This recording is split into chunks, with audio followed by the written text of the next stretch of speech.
السلام عليكم ورحمة الله وبركاته.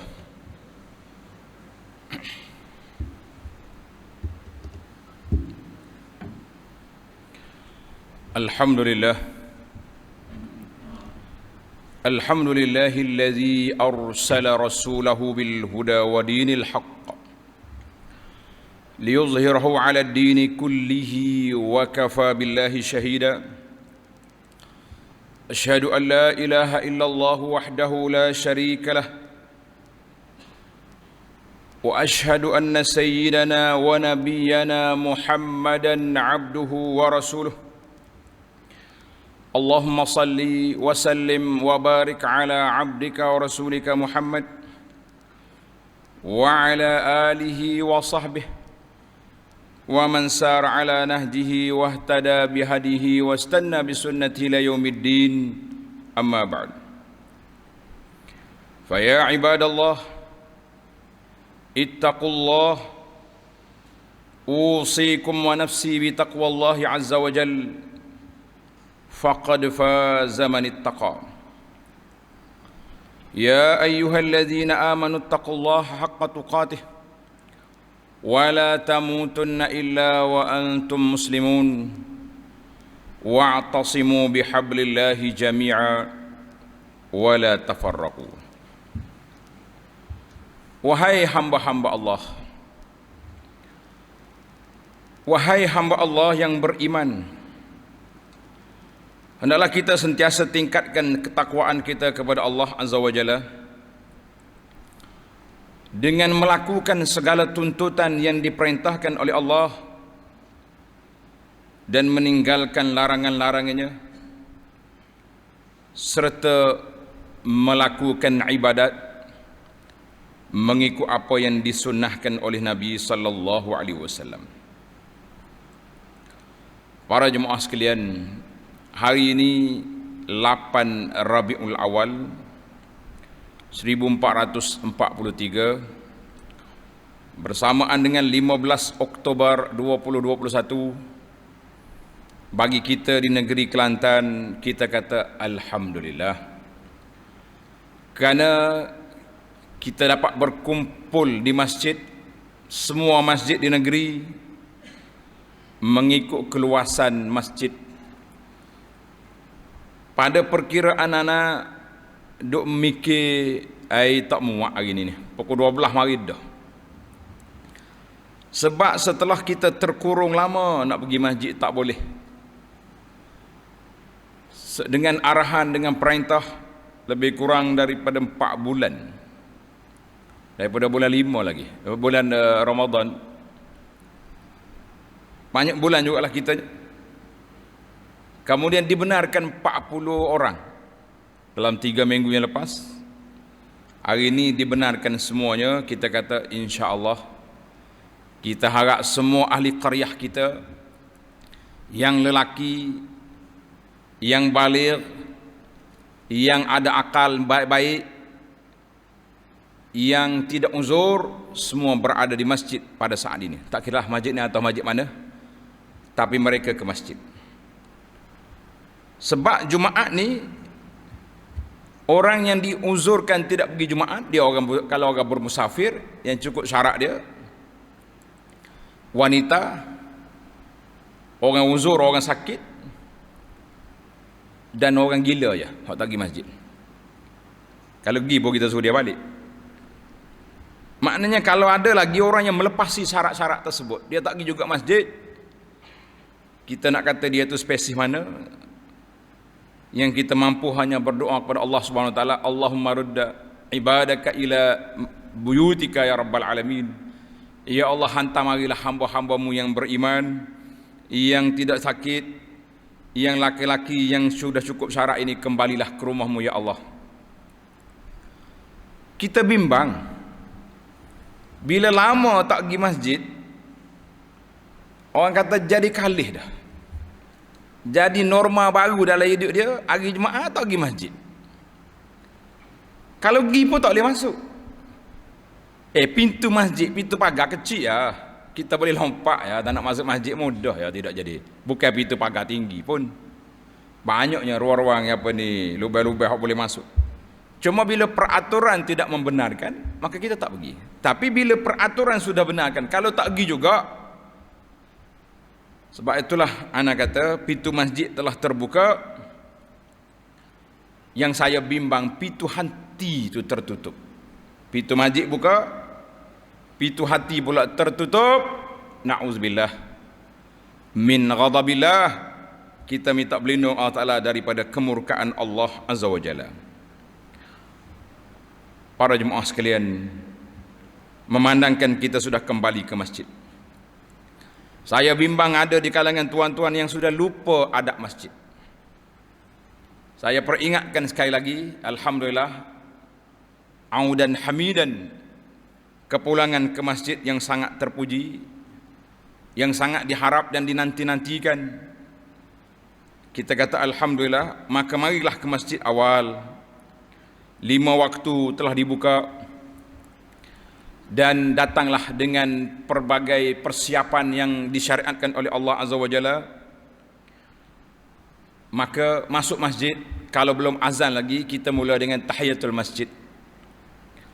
Kalau orang sudah azan, masuklah salatlah dengan qabliyah, sunat qabliyah. Duduk di hadapan. Kalau kita rasa nak duduk depan, nampak ramai jam, kita letak dulu sejadah, kita solat sunat situ, kita pergi duduk di belakang untuk orang panggil jarak sikit jauh. Kalau nak menjarakkan lah. Tapi yang penting kita penuh depan dulu. Ni tidak ni. Kalau setakat AJK suruh masuk depan, tak dengar. Kena minta bagi keselamatan, bagi boleh. Takkan siapa begitu sekali terlupa dah kita dengan adab masjid. Ada juga mari awal, buka kelak buah. Kita kata na'udzubillah. Malangnya nasib kita tuan-tuan. Kita sampai ke masjid awal, kita tidak melaksanakan tuntutan yang Nabi kita sallallahu menggalakkan. Man ghassala waqtasala. Siapa dia mandi pada hari Jumaat, bakara wabtakara, pergi awal ke masjid, kemudian masuk dalam masjid, duduk dekat dengan imam, mana duduk di sahawal, baca Quran, solat. Waktu hari Jumaat ni tidak ada waktu larangan. Waktu zuhur ni boleh je solat sampai khatib naik mimbar. Jadi kalau kita mari awal, buka kelak buah, rugi lah, nak kata apa. Takkanlah kita orang tua nak jekah 4 kali sehari, yang hidup mari buah sini, tak mana sabar. Rindu kita di masjid untuk beribadat di sini, bukan untuk sekadar bertemu kawan, buah-buah mesra la. Itulah peringatan kita, mudah-mudahan ada telinga yang terbuka untuk mendengarnya. Ada hati yang boleh insaf bahawa kembalinya kita ke masjid. Dan ana mengharap sangatlah jemputan ini berterusan sampai ke Jumaat yang berikutnya. Mana jangan tunggu hari Jumaat pula agama ni. Asar ke maghrib isya pun sama jugalah, pakat mari belaka. Dengan jaga SOP yang telah diletakkan oleh pihak kerajaan. Mudah-mudahan COVID ini hilang cepat. Kita juga dapat hidup seperti biasa dalam suasana yang begini baik. Para jemaah sekalian, oleh kerana hari ini di awal bulan Rabiul Awal, yang menjadi kebiasaan masyarakat kita ni akan ingat, diperingatkan, para pendakwah memperkatakan sesuatu tentang Nabi sallallahu alaihi wasallam sebagai tanda semarak cinta kepada Nabi sallallahu alaihi wasallam. Maka kita mengatakan akhlaknya, kepribadiannya, budi pekerti Nabi sallallahu alaihi wasallam dan sunnahnya adalah ikutan dan amalan terbaik yang kita lakukan di atas dunia ini sebagai bekal yang mantap, yang jitu untuk bertemu dengan Allah Azza wa Jalla, dan seterusnya untuk kita melayakkan diri kita mendapat syafaat Nabi sallallahu alaihi wasallam fil mahsyar. Para jemaah sekalian, Allah Subhanahu wa taala telah berfirman, A'udzu billahi minasyaitonir rajim. laqad ja'akum rasulun min anfusikum azizun 'alaihi ma 'anittum harisun 'alaikum bil mu'minina raufur rahim. Sesungguhnya telah datang kepada kamu seorang Rasul dari golongan kamu sendiri, maksudnya dari segi manusia dia. Allah hantar mari Rasul manusia, bukan malaikat dan bukan jin. Kalau mari jin, mari malaikat, kita kata nak ikut mana dia. Dia tak makan, dia tak minum, dia tak kahwin. Bila mari Rasul min anfusikum, dari jenis kamu juga, ataupun ulama tafsir kata waktu itu turun kepada Quraisy dari keturunanmu sendiri, puak Quraisy. Qurasyiyun, Arabiyun. Kenapa kamu tak nak terima juga? Ada juga yang baca dengan bari hatta anfas. Anfas maknanya yang paling baik di kalangan kamu. Semua tepat belaka. Hak paling comel, yang paling baik dari golongan kamu sendiri manusia, dari golongan Quraisy, betul belaka. Apakah sifat Nabi sallallahu alaihi wasallam yang menjadi sangat berat kepada baginda sebarang kesusahan yang ditanggung oleh kamu? Mana kalau umat dia susah, Nabi rasa lebih susah. Yang sangat inginkan kebaikan bagi kamu, dan Nabi sallallahu alaihi wasallam pula menumpahkan perasaan belas serta kasih sayangnya kepada orang-orang yang beriman. Surah At-Taubah ayat 128. Para jemaah sekalian, jelaslah bahawa hidup dan mati baginda Nabi sallallahu alaihi wasallam sentiasa menginginkan kebaikan dan kesejahteraan hidup kita sebagai umatnya. Nabi nak kebaikan dan kesejahteraan untuk umat dia. Bahkan Nabi rasa susah hati kalau tengok umat dia susah. Kerana itu terdapat larangan, banyak bertanya di zaman Nabi, bimbang takut hukum sunat jadi wajib, menyusahkan umat. Nabi pernah solat qiyam Ramadan ataupun kita panggil solat tarawih beberapa malam, kemudian Nabi tak keluar. Kenapa? Dibimbangi takut tarawih jadi wajib, ramai orang berdosa dengan sebab tu. Maka kita sebagai umat, orang sayang dengan kita, kenapa kita tak sayang? Itu dia panggil cinta berbalas. Nabi sayang dengan kita tak peduli. Ajaib Allah. Nabi ajar kepada kita sunnah, ajaran-ajaran yang boleh membawa kita ke syurga. Tiba-tiba kita tinggal ya Nabi, kita pergi cari orang lain. Kenapa? Banyak persoalan-persoalan cinta berbalas ini. Iaitulah apabila kita teringat kepada Rasulullah sallallahu alaihi wasallam, jangan lupa ingat kepada sunnah Nabi sallallahu alaihi wasallam, kerana itu yang ditinggalkan kepada kita. Para jemaah sekalian, Allah Subhanahu wa taala perintahkan kepada kita sebagai umat, sebagaimana dalam surah An-Nur ayat 56, wa aqimus salata wa atuz zakata wa athi'ur rasul la'allakum turhamun. Dan dirikanlah salat serta tunaikanlah zakat dan taatlah kamu kepada Rasulullah sallallahu alaihi wasallam segala perintahnya dan juga larangannya, agar kamu beroleh rahmat. Allah Subhanahu wa taala mengutuskan Nabi sallallahu alaihi wasallam sebagai rasul yang menyampaikan daripada Allah. Ya ayyuhar rasul balligh ma unzila ilaik. Wahai Rasul, sampaikanlah apa yang telah diperintahkan, diwahyukan kepadamu, kepada umatmu. Maka Nabi telah menjalankan tugas sebaik-baiknya, sejujur dan seamanahnya. Karena itu kita belajar tentang Nabi, kita kata sidik, amanah, tabligh, fatanah. Mana empat sifat itu sudah ada pada Nabi dan dia telah melaksanakannya. Maka Nabi juga diberi sebagai contoh ataupun uswatun hasanah, contoh yang baik yang perlu kita ikut. Sebab itulah Nabi Allah Ta'ala sebut dalam Quran, dalam suratul Ahzab, laqad kana lakum fi rasulillahi uswatun hasanah. Suratul Ahzab ayat 21. Bagi kita Rasulullah itu contoh yang terbaik. Maka sebagai contoh, model, bagaimana kita nak ikut? Iaitulah kita ikut akhlak Nabi, kita ikut sunnah Nabi sallallahu alaihi wasallam. Hak Nabi buat, kita buat. Yang Nabi ajar, itulah yang kita lakukan. Yang Nabi larang, jangan sekali-kali dibuat. Yang Nabi tak buat pun, tak payahlah kita duk reka sendiri pula. Kadang-kadang kita rasa macam Nabi tak cukup. Kita reka sendiri pula, ibadat lah. Nak reka dalam bab kehidupan dipersilakan. Nak reka dalam bab ibadat, jangan.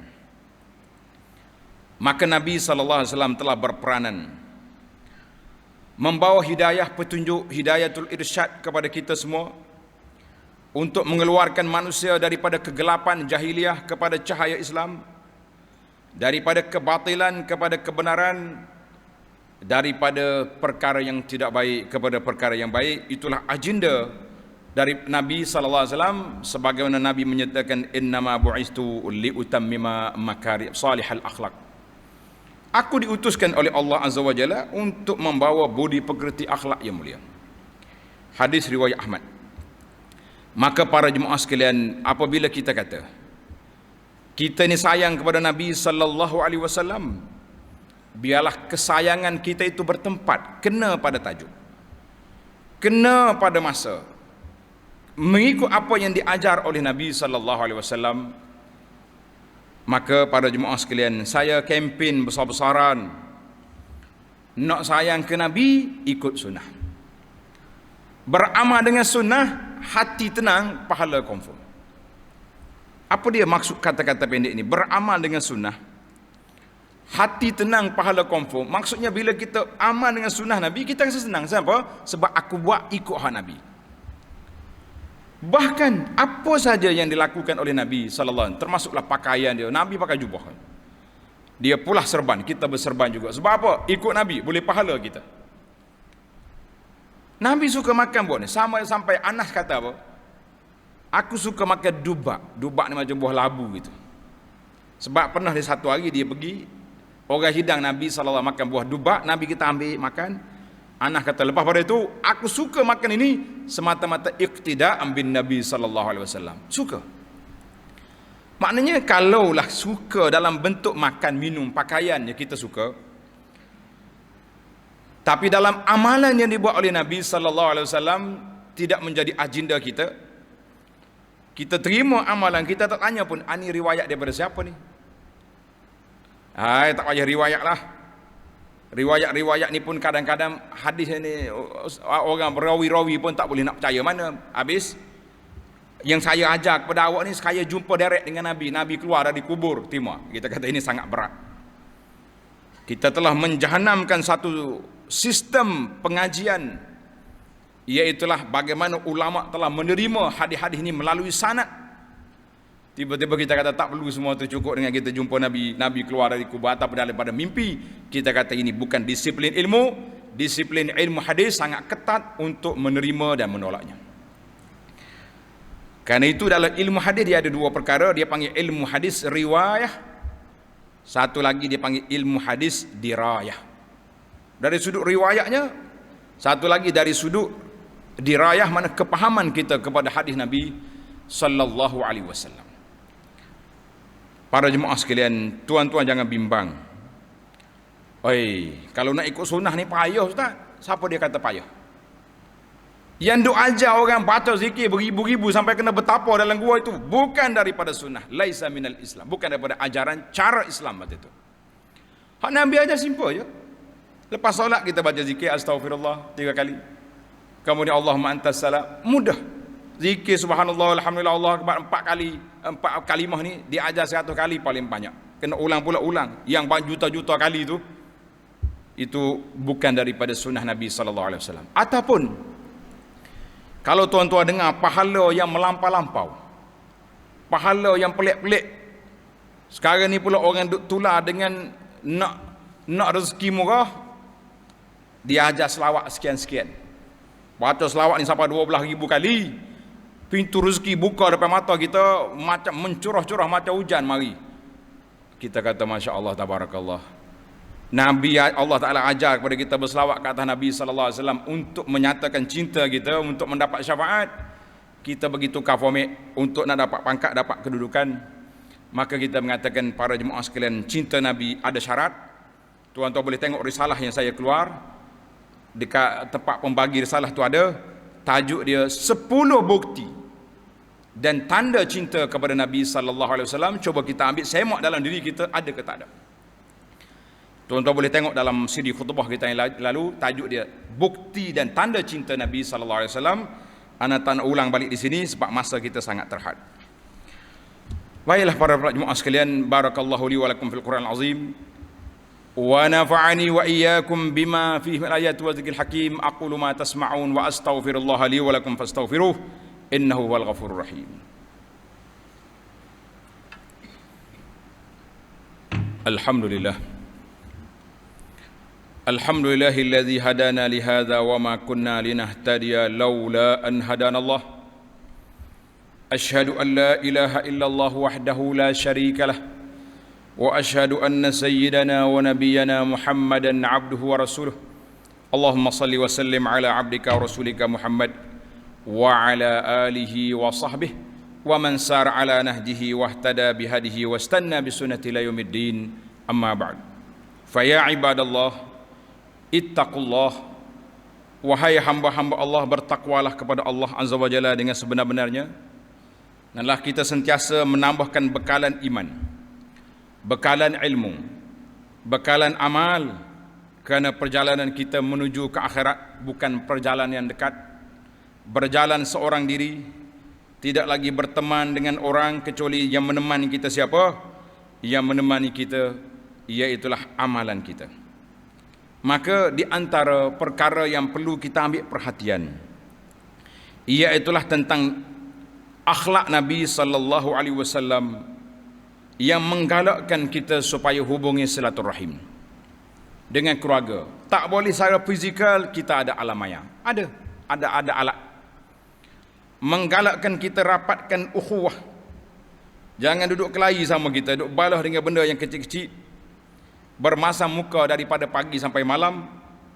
Dan juga hendaklah kita hidupkan budaya tolong menolong, nasihat menasihati, supaya dalam hidup kita ni kita sentiasa dekat dengan Allah, baik dengan manusia. Nabi SAW kalau kita nak tengok dalam ibadat sangat mantap, sampai mereka bengkak kaki dia. Kalau nak tengok hubungan dengan manusia sangat rapat. Rasulullah SAW boleh bergilir bekas minum, bekas makan dengan para sahabat. Dia pergi rumah orang miskin, Nabi juga menerima jemputan orang kaya. Maknanya komprehensif dakwah dia. Baiklah para jemaah sekalian, sebagai kesimpulan kepada semarak cinta Nabi dengan akhlaknya dan sunnahnya ini, yang pertama, semarakkan cinta dan kasih kepada Rasulullah sallallahu alaihi wasallam dengan sentiasa mencontohi ketinggian peribadi dan kemuliaan akhlak Nabi baginda dalam kehidupan kita. Yang kedua, hayatilah semangat kesatuan dan persaudaraan yang ditunjukkan oleh Nabi sallallahu alaihi wasallam dengan saling memperkukuhkan hubungan silaturahim, persahabatan, kekeluargaan ukhuwah Islamiyah, dan jauhkan daripada sebarang pertelingkahan. Yang ketiga, amalkan setiap ajaran Nabi sallallahu dalam hidup, dalam kehidupan berkeluarga, bermasyarakat dan bernegara, supaya kita sentiasa menjadi insan yang benar-benar mengamalkan ajaran Islam dengan sebaik-baiknya. Para jemaah sekalian, pada hari Jumaat dan hari-hari yang lain, sentiasalah berselawat ke atas Nabi sallallahu alaihi wasallam kerana perintah Allah dalam Al-Quran, innallaha wa malaikatahu yusalluna 'alan nabi ya ayyuhallazina amanu sallu 'alaihi wa sallimu taslima. Allahumma salli 'ala Muhammad wa 'ala ali Muhammad kama sallaita 'ala Ibrahim wa 'ala ali Ibrahim wa barik 'ala Muhammad wa 'ala ali Muhammad kama barakta 'ala Ibrahim wa 'ala ali Ibrahim fil 'alamin innaka Hamidum Majid. Allahumma ighfir lil mu'minina wal mu'minat wal muslimina wal muslimat al ahya'i minhum wal amwat innaka sami'un qaribun mujibud da'wat اللهم ألف بين قلوب المسلمين وأصلح ذات بينهم وانصرهم على عدوك وعدوهم اللهم ألف بين قلوب المسلمين اللهم ألف بين قلوب المسلمين اللهم وحد كلمة المسلمين على الحق يا رب العالمين يا أرحم الراحمين اللهم انصر إخوان المسلمين المستضعفين في كل مكان اللهم ارفع عنا هذا الوباء اللهم رد عبادك إلى buyutika raddan jamilan ya rabbal alamin. Ya Allah, hantar baliklah hamba-hambamu ke rumah-rumahmu ya Allah. Setelah pintu masjid dibuka, jangan ada di kalangan hambamu yang menutup pintu hatinya untuk kembali melakukan salatul jamaah, salatul jum'ah di rumahmu ya arhamar rahimin ya rabbal alamin. Allahumma wafiq wali amrina tuanku sultan wa naibahu wa usratahu wa wuzara'ahu ila ma tuhibbu wa tardah. اللهم هيئ لهم البطانة الصالحة التي تدلهم على الخير وتعينهم عليه يا رب العالمين. ربنا آتنا من لدنك رحمة وهيئ لنا من أمرنا رشدا. ربنا آتنا في الدنيا حسنة وفي الآخرة حسنة وقنا عذاب النار. وصلى الله وسلم وبارك على محمد وعلى آله وصحبه أجمعين والحمد لله رب العالمين.